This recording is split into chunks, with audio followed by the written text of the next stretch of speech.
അപ്പം ഞാൻ ചേച്ചിയുടെ എൻഗേജ്മെൻറ്റിന് വേണ്ടിയിട്ട് നാട്ടിൽ വന്നപ്പോൾ പേരപ്പിന് കൊടുത്ത ചെറിയൊരു പണിയാണിത്. ഒരു കുഴപ്പമില്ലാതെ വീട്ടിൽ കിടന്ന് ഉറങ്ങിക്കൊണ്ടിരുന്ന മനുഷ്യനാണ് ടാറ്റു അടിക്കാൻ പോകാമെന്ന് പറഞ്ഞ് വെറുതെ ആവശ്യമില്ലാത്ത മോട്ടിവേഷൻ കൊടുത്തിട്ട് കൊണ്ടുപോകുന്ന രംഗമാണ് നിങ്ങളിപ്പോൾ കാണുന്നത്. ഇത് കഥയുടെ വെറും ഒരു തുടക്കം മാത്രമാണ് നിങ്ങൾ കാണുന്നത്.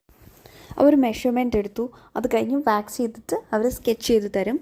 പിന്നെ നമ്മളെ പുതിയ നീഡിൽ പൊട്ടിക്കാത്തത് കാണിച്ചിട്ടാണ് നമ്മളെ ഇങ്ക് ചെയ്യുന്നത്. അപ്പം അതുകൊണ്ട് ഫുള്ളി സേഫ്ഡാണ്.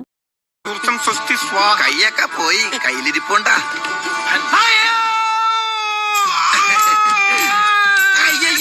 പച്ചകുത്തണേണ് മോനെ.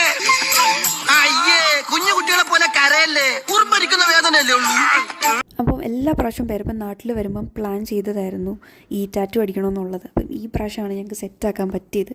അപ്പം ഇതാണ് ദ ഫൈനൽ ലുക്ക് എന്ന് പറയുന്നത്. അപ്പം അടിപൊളിയായിരുന്നു, എല്ലാവർക്കും ഇഷ്ടമായി.